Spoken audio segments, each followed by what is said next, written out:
Om Swastiastu.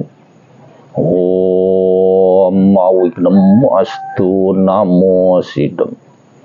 Rahayu Sagung Dumadi. Semoga semeton titiang sareng sami dalam keadaan sehat dan berbahagia. Dalam kesempatan yang baik ini, saya akan coba lagi melanjutkan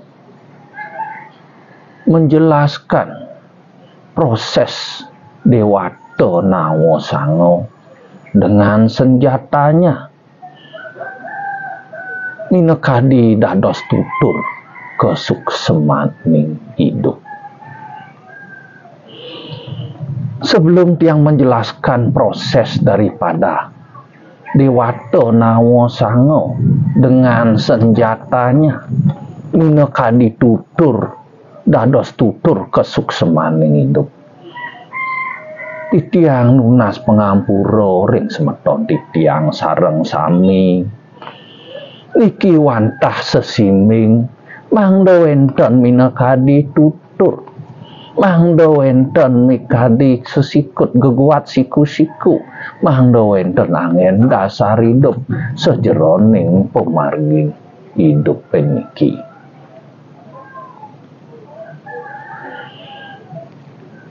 Sedurung titiang jagi menjelaskan proses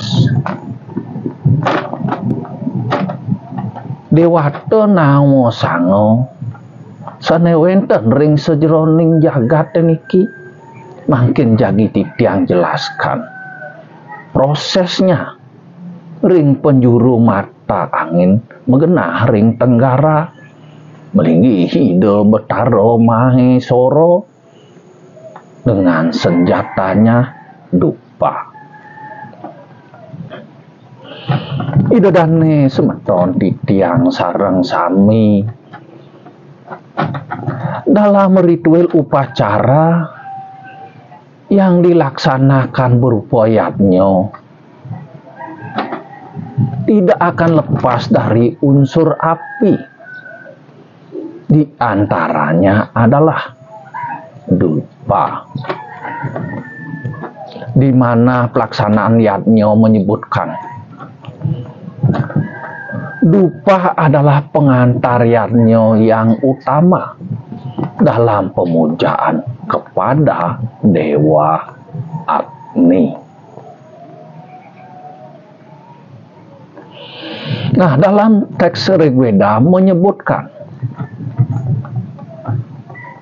pemujaan Dewa Agni sesuai bentuk fisik terbagi menjadi dua, yaitu Duma Ketu.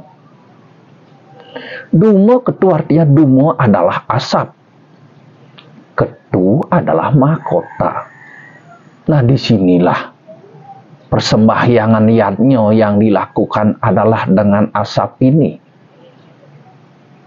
dengan dupa ini, asap yang membubul ke langit menjadi pengantar yatnya dalam proses ritual yang telah dilaksanakan, seperti apa yang dipakai, yaitu dupa utawi asepan. Asep nikah itu nomor satu. Yang nomor dua, puja wala geni. Puja adalah sembah, wala adalah hidup, menyala, geni adalah api. Api yang menyala inilah dipakai dalam mengantar yatnya. Nah, contohnya dipakai di saat upacara dengan memakai api takepan dengan serabut kelapa. Itu api yang membara. Atau dengan memakai api yang menyala, yaitu waktu saat membakar penimpuk, itu api menyala. Nah, itulah satu kesatuan yang dipakai yatnya di antara api dan asap ini untuk menjadi proses yatnya yang dilaksanakan. Itu adalah dari teks Rigveda menyebutkan bentuk fisiknya. Nah sekarang dilihat dari teks lontar Pratimokkha. Nah jadi dari lontar teks Pratimokkha, fungsi api sekarang dalam pelaksanaan yajna dikelompokkan menjadi 4 bagian. 1 yang disebut Pitrihotri. Nah, Pitrihotri difungsikan api ini sebagai pembersihan batin atau sebagai pembersihan jiwa. Nah, contohnya begini. Di saat Idedane melakukan persembahyangan di puro atau di merajan atau di mana, sebelum memulai suatu proses persembahyangan, Idedane mangku pasti memberikan tuntunan. Idedane sareng sami bersihan tangane, cakrek karo kalih niki, asep-asepen tangane sedurung mulai ngaturan sembah. Nah pasti di depan kita sudah ada bunga untuk persembahyangan dan dupa. Di sanalah asep-asepen tangane Idedane dengan bawa ke muka, dengan ke badan, sebagai simbol kesucian, kepembersihan batin. Nah setelah itu baru dipimpin oleh Idedane mangku ngaturan sembah puyung. Nah itulah dari pembersihan diri dulu, pembersihan batin dan jiwa. Dengan dupa adalah satu-satunya bisa dipakai, difungsikan sebagai pembersihan batin, dan setelah itu langsung menyembah tangan muspa puyung. Nah itu yang pertama. Nah yang kedua adalah Jata Weda. Jata Weda adalah jata adalah sinar, Weda adalah pengetahuan. Sinar pengetahuan inilah kita sebagai dasar untuk sembah bakti kepada matahari dan Agni. Disinilah kita menyembah beliau. Proses dan fungsi daripada proses sinar ini, kita berguru pada sinar matahari, kepada matahari, bahwa proses beliau menyinari yajna dan pikiran kita berbakti kepada Ida Sang Hyang Widiwasa.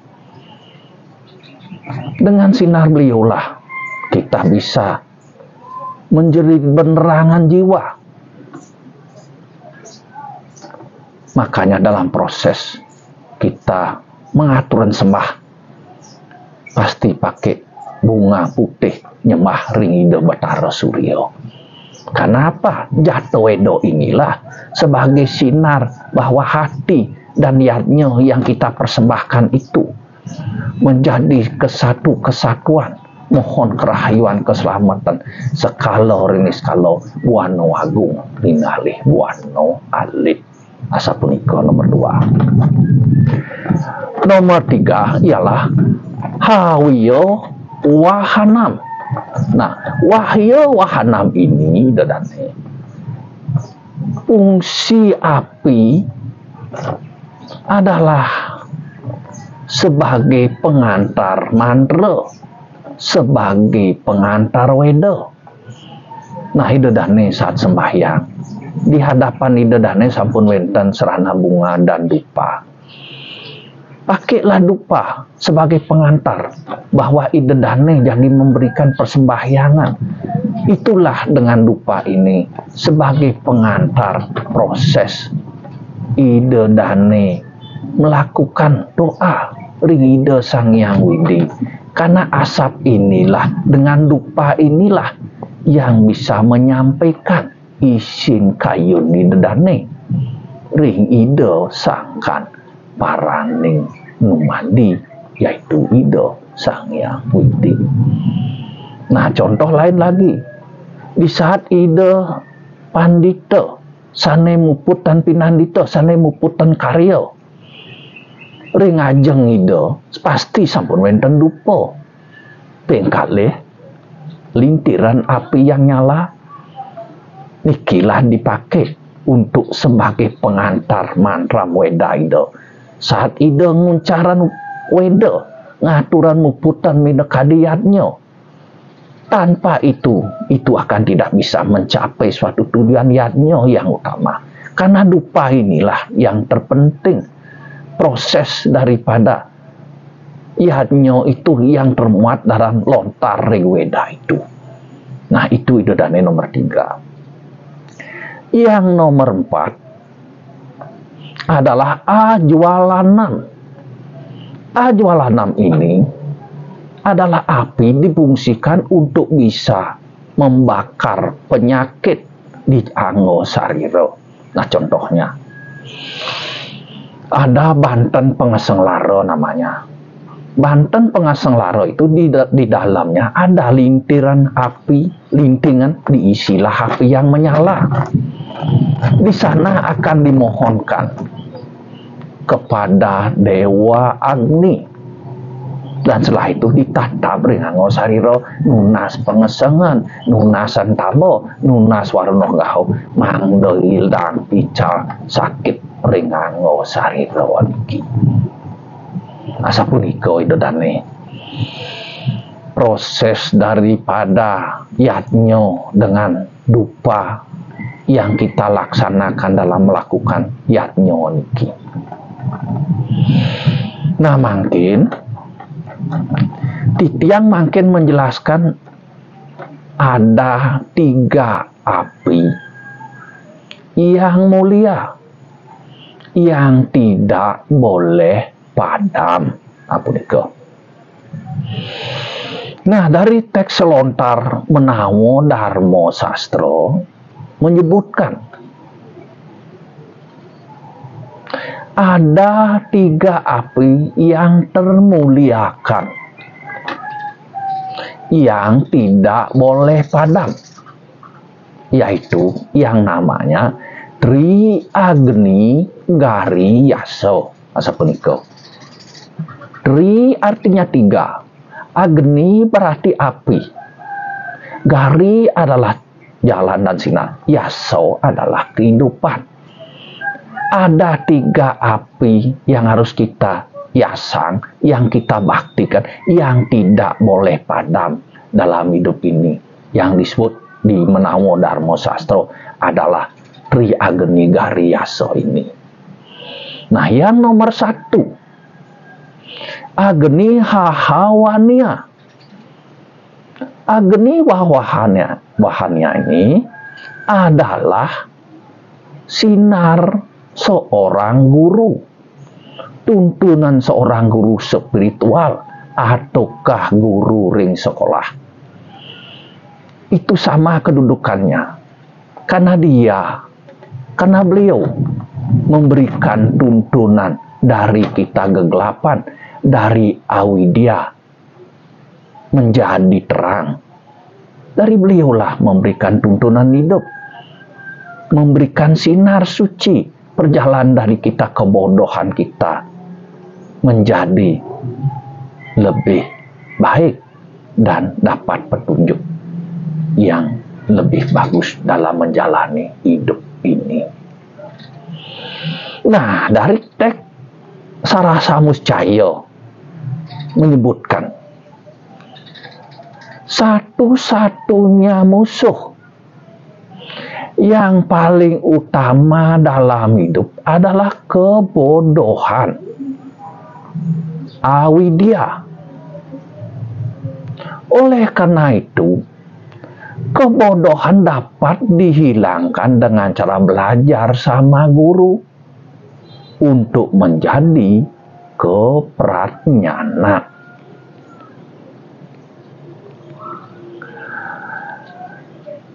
Dengan pengetahuanlah kita bisa mencapai hakikat kebenaran hidup. Sesungguhnya seorang guru itu mampu untuk menyeberangi orang lain melalui samudra kehidupan ini dengan perahu yang dibuat dari pengetahuan dan kebijaksanaan sebagai sedananya asap nikah idodane. Itulah kita, dengan sinar kita mohon pada guru yang tidak boleh padam, dengan pengetahuannya, dengan kebijaksanaannya, kita menjadi manusia yang lebih baik karena diajar tuntunan baik oleh guru spiritual, oleh guru di sekolah sebagai dasar tuntunan hidup. Guru adalah sinar termulia dalam hidup yang memberikan pencerahan dan tuntunan dari suatu yang tidak tahu menjadi tahu. Untuk itu, hormatilah gurumu yang memberikan sinar hidup dari kebodohan menjadi manusia yang beretika dan berbudi luhur. Itulah kita belajar dari guru. Dengan gurulah kita diberikan bisa dari hidup, bisa beretika, bisa hormat. Dari guru kita bisa berbudi luhur, mempelajari dalam hidup, mencari rezeki, mencari pekerjaan, atau mencari proses hidup di jagat ini. Itulah perlu kita mohonkan restu juga sinarnya dari guru. Nah sekarang nomor 2, Agni Grihapati. Nah, Agni Grihapati ini adalah sinar tuntunan seorang ayah. Guru kita mengajarkan ayah kita sebagai guru. Kita diajar oleh ayah berdasarkan jalan hidup dengan keberanian. Jadi satria, belajar bertanggung jawab, teguh menjalani kehidupan, belajar dari proses hidup. Itulah karena dia ayah sebagai Lingga Yoni Pertemuan Jagat Purusa Perdana.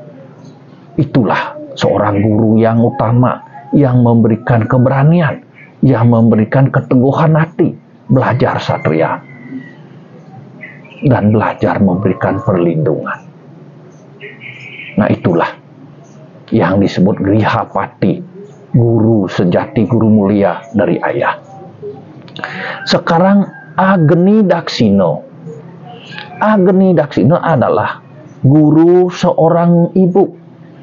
Ibu adalah memberikan sinar tuntunan sebagai guru kehidupan yang dimuliakan. Dari dalam perut kita waktu ibu hamil, sudah kita diajarkan rasa sakit. Di saat ibu melahirkan, kita juga diajarkan rasa di antara mati dan hidup. Setelah itu kita diajar berbicara. Setelah itu kita diajar berjalan. Betapa utamanya kasih sayang seorang ibu kepada anaknya yang tidak terbatas. Kecintaan seorang ibu kepada anaknya yang luar biasa idodane. Contoh munguh ring Sarah Samuscaya, di mana kecintaan ibu terhadap anaknya adalah sangat besar dan adil. Buktinya,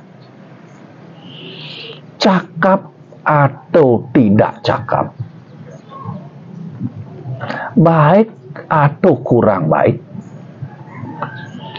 sempurna ataupun tidak sempurna, semua anak-anaknya dijaga dan dipelihara dengan penuh rasa cinta. Sesungguhnya tidak ada yang melebihi cinta seorang ibu terhadap anaknya. Itulah idodane. Itulah cinta kasih seorang ibu. Baik atau tidak baik anaknya, baik atau nakal anaknya, cakap atau bodoh anaknya, sempurna atau cacat anaknya, tetap akan dijaga dan dipelihara dengan penuh rasa cinta kasih. Itulah cinta seorang ibu terhadap anaknya. Dan di saat lagi Idedane, di saat anaknya sakit, bagaimana hati ibu gusar gelisahnya menjaga sampai tidak tidur, menjaga anaknya ini biar cepat sembuh. Tidak tiduran, kegelisahan hatinya. Itulah seorang ibu yang luar biasa. Kasih sayangnya itu. Makanya berbaktilah pada ibu. Berbaktilah. Saya pernah mendengarkan teks, pernah mendengar lirik lagu yang kurang lebih begini. Kalau kamu sayang dengan kekasihmu, lebih sayanglah kamu pada ibumu. Apabila kamu patuh pada rajamu, lebih patuhlah kamu kepada ibumu. Di sanalah kedudukan ibu yang luar biasa Idedane. Karena dari air susu ibu inilah menjadi darah daging kehidupan kita. Dari dalam dirinya hati dan jiwa ibunya ada dalam jiwa anaknya. Disinilah Idedane harus bisa bagaimana bakti, bagaimana rasanya berbuat jadi anak patuh dan nurut sejoraning pemargi kepada orang tua. Nah, dari teks Ramuscaya menyebutkan, si anak patut berbakti dan membuat senang orang tua dengan perbuatan-perbuatannya pun. Adapun orang tua akan menyerahkan apa saja untuk kebahagiaan anaknya. Tidak ada yang dikikirkan oleh orang tua. Sampai jiwa raganya sekalipun rela dikorbankan untuk kebahagiaan anaknya. Begitulah seorang ibu Idedane. Coba renungkan. Jangankan uang, jangankan harta apa yang dimiliki, jiwa raga seorang ibu pun sekali direlakan, dikorbankan untuk kebahagiaan anaknya. Coba Idedane, coba merenungkan itu seorang ibu rela berkorban jiwa raganya untuk kebahagiaan anaknya. Pernah saya mendengarkan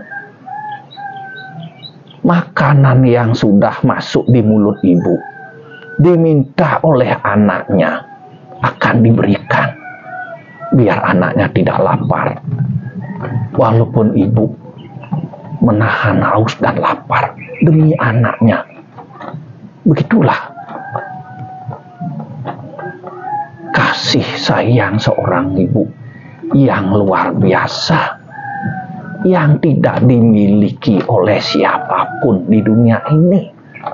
Cinta kasih seorang ibu. Makalah berbaktilah Idedane. Jangan membentak orang tua. Walaupun Idedane sudah mampu, walaupun Idedane sudah kaya,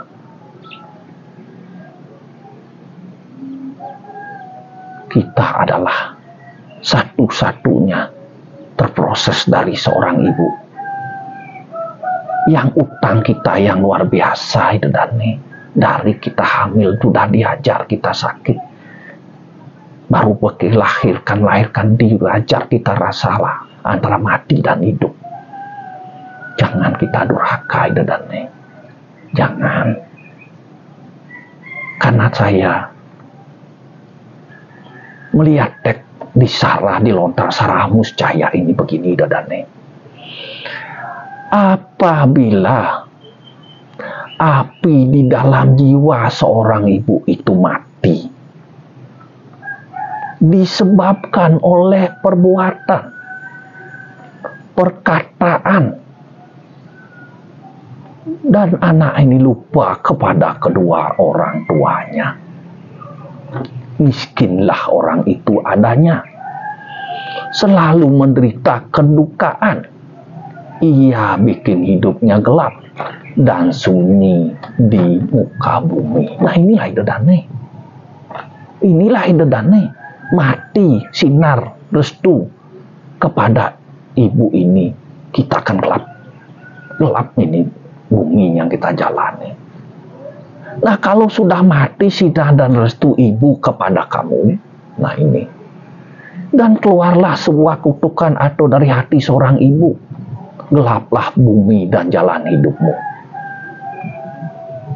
Walaupun kamu kaya bergelimpangan harta, kalau sudah tidak ada sinar restu, doa seorang ibu kepadamu lagi, cepat atau lambat, kamu akan menderita. Karena kegelapan jiwamu lah yang membuat kamu kehilangan arah hidup. Di suatu nanti, kamu punya kekayaan akan terkikis dan kamu akan menderita selama hidup dan di akhirat nanti. Ampun idadane. Coba renungkan di sastronya niki. Betapa beratnya kalau kita sudah membuat kecewa orang tua. Padam api sinar kasih sayangnya di hati ibu. Luar biasa idadane. Luar biasa penderitaan yang kita dapat apabila kanti kita punar bahwa kembali penderitaan yang luar biasa kita dapati juga. Jangan kita lupa pada orang tua walaupun kita sudah mulai kaya. Bergelimang harta karena itu semua titipan. Jiwa dan hatilah, berbaktilah idadane. Satu-satunya jalan adalah dengan kerti, bakti, dan yaso. Itu yang nomor satu idadane. Bekertilah idadane, berbaktilah idadane. Meyaso hidup niki. Kita tidak usah terlalu mengajar sesuatu proses biar maksimal dalam hidup. Karena kita sudah membuat suatu karma. Apapun idadane dapati, syukuri dan jangan lupa idadane berdoa, mekerti, berbakti kepada orang tua leluhur dan ide sang yang widi. Asemuni kedumun idadane titiang puputan sampai dari kidumun, titiang jagi lanjutkan pada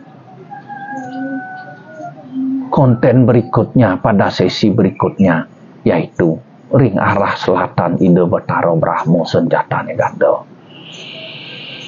Kirang langkung mineka diatur titiang penjelasan titiang niki. Titiang lungsur gang reno sinampuro duenan titiang. Mangkin titiang sinep antuk pramo santi. Om Santi, Santi, Santi.